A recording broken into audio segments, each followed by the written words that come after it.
Captain Marcus Kane stood on the bridge of the UES Sovereign, watching the beautiful blue planet of Kepler 442b through the massive viewport.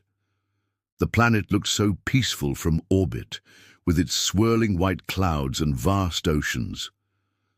For 3 years, humanity had worked alongside the Zephyrian Alliance to establish trade routes and scientific research stations throughout this sector of space. The Zephyrians were elegant beings, tall and graceful with silver skin that seemed to glow. In starlight, they had welcomed humanity into their coalition of peaceful species with open arms. Ambassador Thane Voss had personally overseen the signing of the Mutual Defense Pact, promising that both species would protect each other's colonies from any threats. Captain, we're receiving a transmission from the research station on Kepler 442b, reported Communications Officer Jenny Park.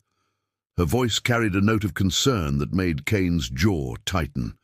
"Put it through," Kane ordered, settling into his command chair.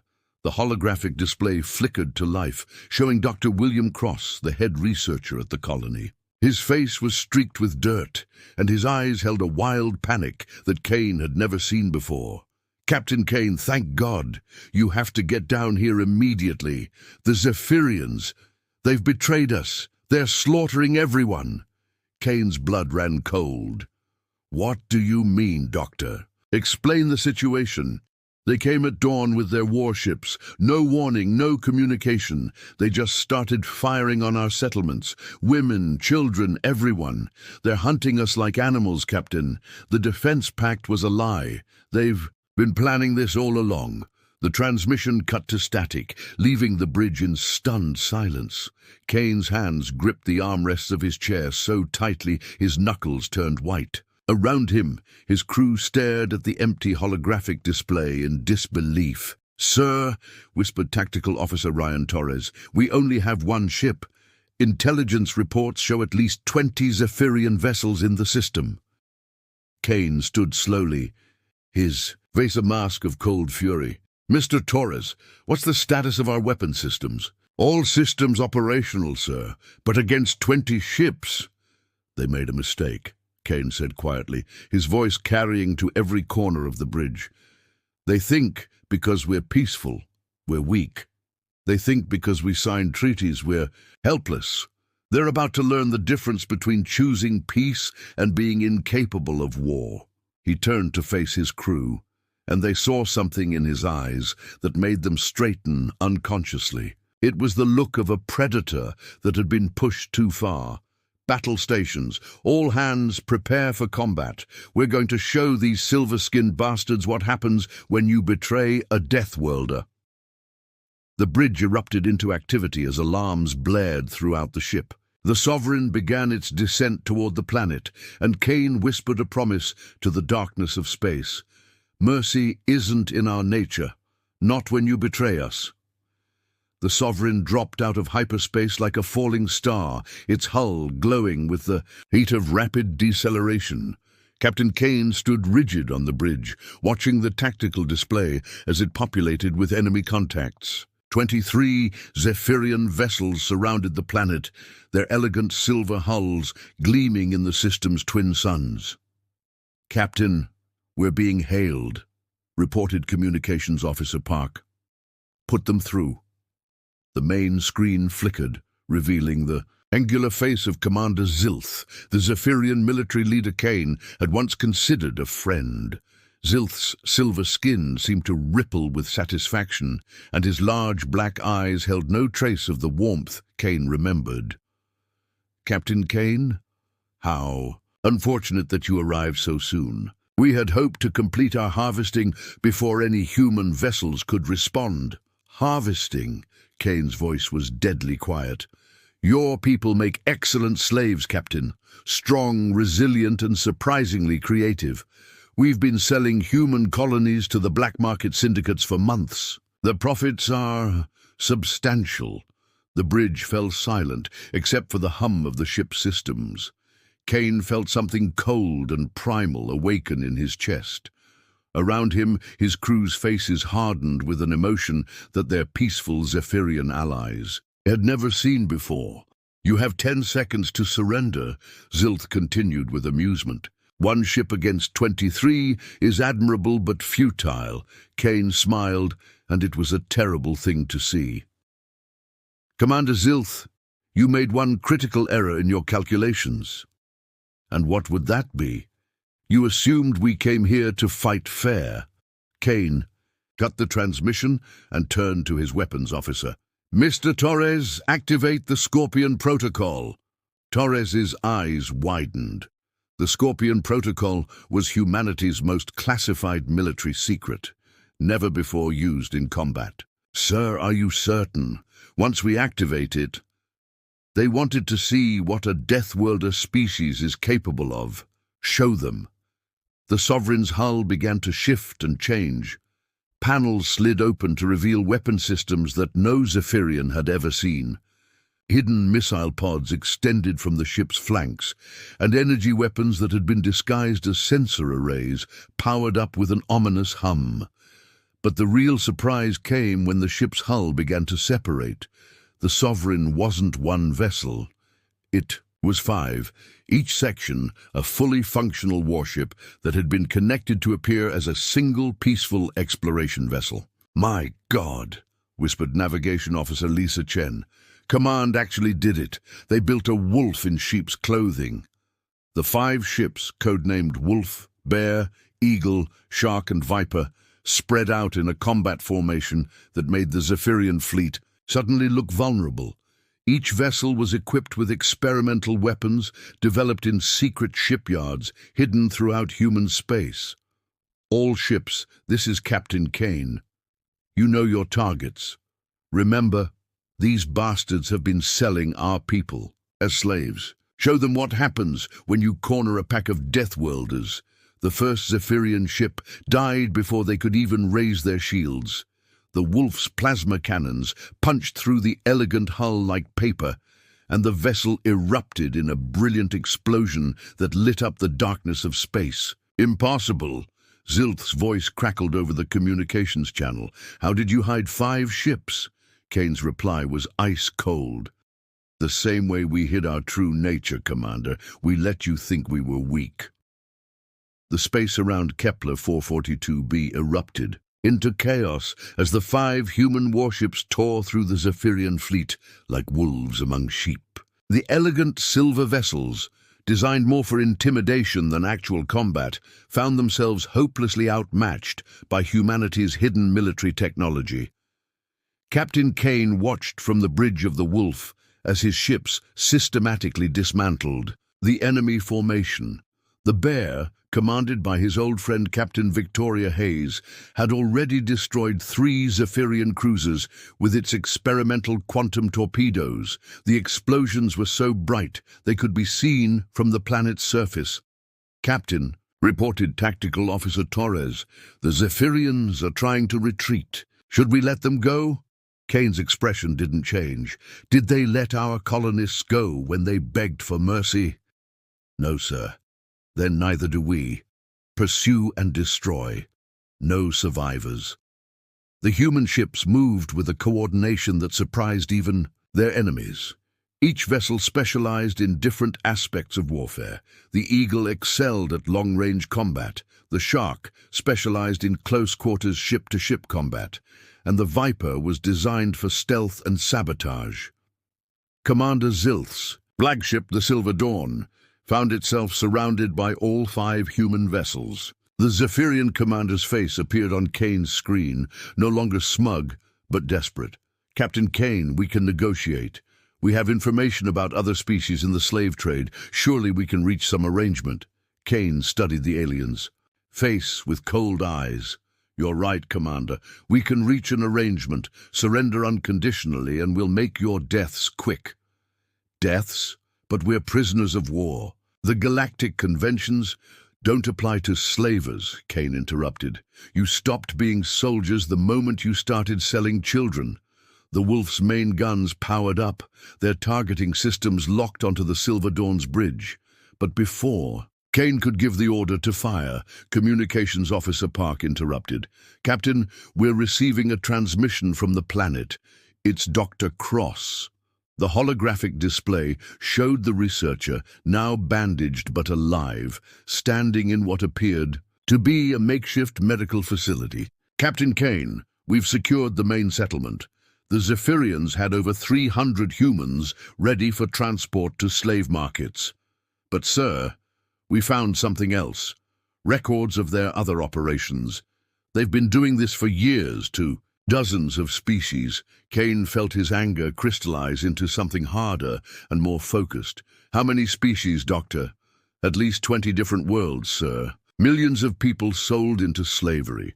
And, Captain, some of the buyers were from the Galactic Council itself."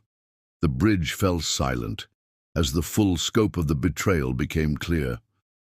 This wasn't just about one treacherous ally. It was about a conspiracy that reached into the highest levels of galactic government. Kane turned back to Zilth's image on the screen. "Commander, you're going to give us every record, every contact, every detail of your slave operation. In exchange, I'll let you live long enough to see justice done." "And if I refuse?" Kane's smile was colder than the void of space.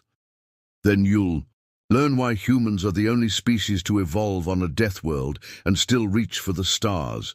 We don't just survive, Commander. We hunt." The Silver Dawn's shields failed under the combined firepower of the human fleet, and Zilth's last sight was Kane's face, utterly without mercy. Word of the Zephyrian fleet's destruction spread through the galaxy like wildfire.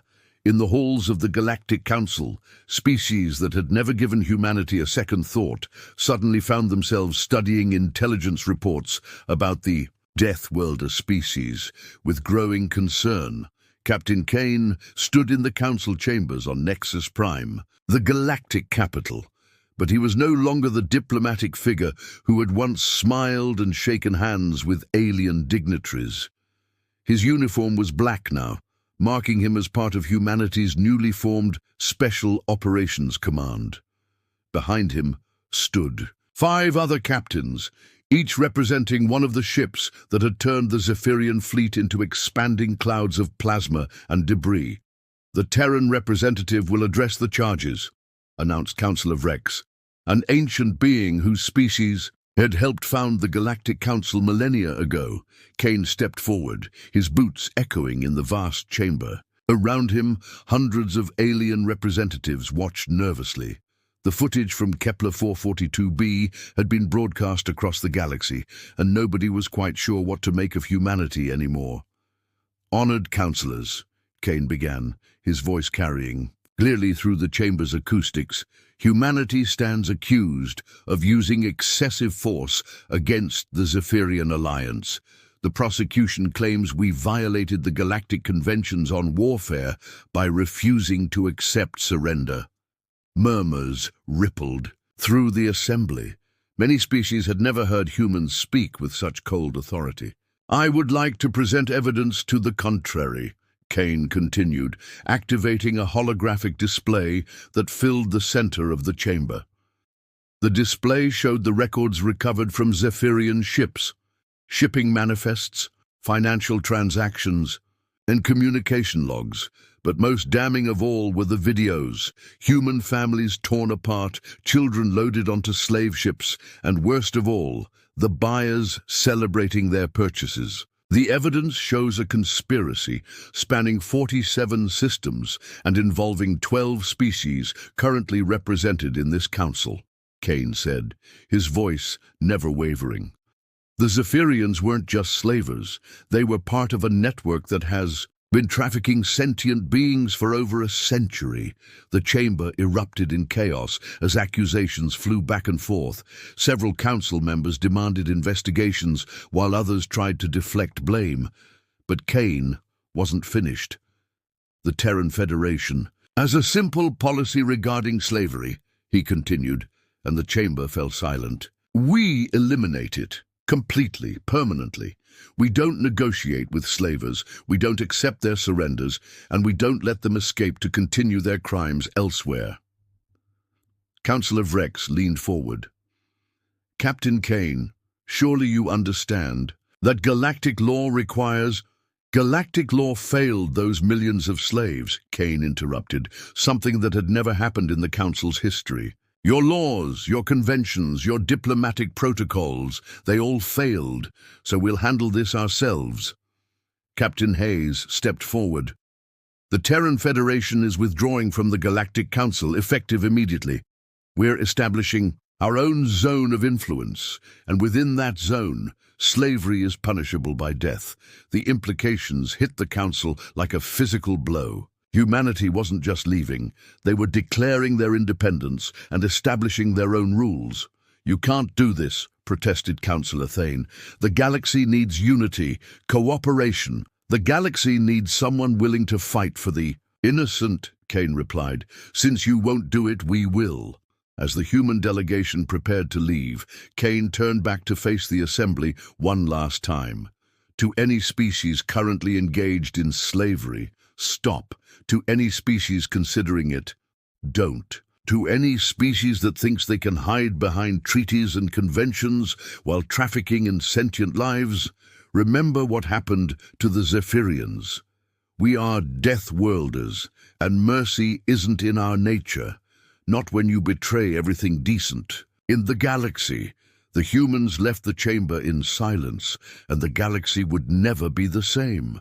5 years had passed since humanity's withdrawal from the Galactic Council, and the galaxy had learned to fear the name Terran Federation. What had started as a single system had grown into an empire spanning 200 worlds, each one a fortress dedicated to the elimination of slavery and the protection of the innocent. Admiral Marcus Kane, he had been promoted after his successes, stood on the bridge of the newest addition to the Terran fleet, the TFS Retribution, a dreadnought-class vessel that could single-handedly destroy entire fleets. Around him, the bridge crew worked with the quiet efficiency that had become humanity's trademark. Admiral, we're receiving a distress call from the Andromedian sector, reported Commander Park, now his chief communications officer. It's from the Kylarian Republic. They're requesting immediate assistance. Kane nodded.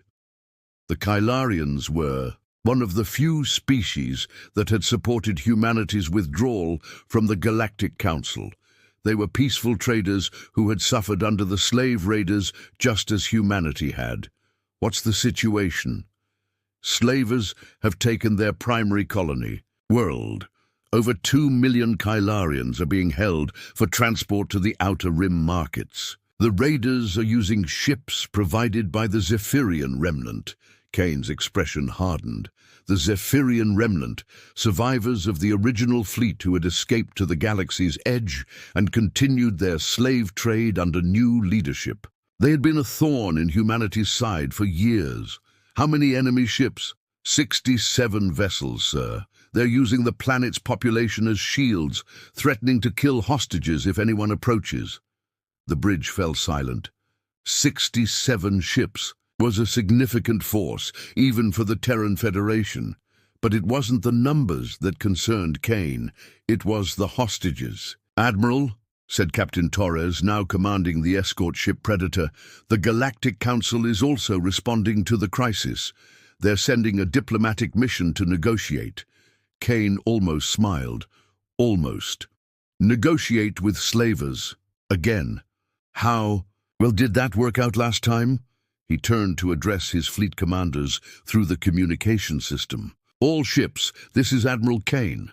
We have a hostage situation in the Andromedian sector, 67 enemy vessels holding 2 million civilians. The Galactic Council wants to negotiate. We're going to do what we do best. Captain Hayes, now commanding. The Dreadnought Vengeance responded first. What are your orders, Admiral? We're going to save those people, all of them, and then we're going to make sure the Zephyrian remnant never threatens anyone again. The Terran fleet, now consisting of over 100 vessels, moved through hyperspace like a force of nature. Each ship was crewed by volunteers who had lost friends or family to slavers. Each captain had sworn the same oath, to protect the innocent, regardless of the cost. When they arrived at the Kylarian system, they found the Galactic Council fleet already in position, attempting to negotiate with the slavers. The lead council ship was broadcasting appeals for mercy and offering compensation for the hostages. Kane opened a channel to the council fleet. "Council vessels, this is Admiral Kane of the Terran Federation. Stand down immediately." The response came from Ambassador Thane, the same Zephyrian who had once signed the Mutual Defense Pact with humanity. "Admiral Kane, we have the situation under control. Negotiations are proceeding." "Negotiations are over," Kane interrupted. "You have 30 seconds to clear the area. Admiral, please. We can save these people without bloodshed." Kane's voice cut through the transmission like a blade. "Ambassador, 5 years ago you promised to protect human colonies. Instead, you sold them to slavers. You had your chance to prove diplomacy works. Now it's our turn." The Terran fleet moved past the council ships like hunters stalking prey. The Retribution's sensors had already identified the slaver command ship, and Kane's tactical display showed the positions of every hostage camp on the planet's surface. "All ships execute liberation protocol. Save the innocent. Destroy the guilty. Show them why mercy isn't in our nature." The battle that followed would be remembered as the day the galaxy learned what it truly meant to anger a Deathworlder species.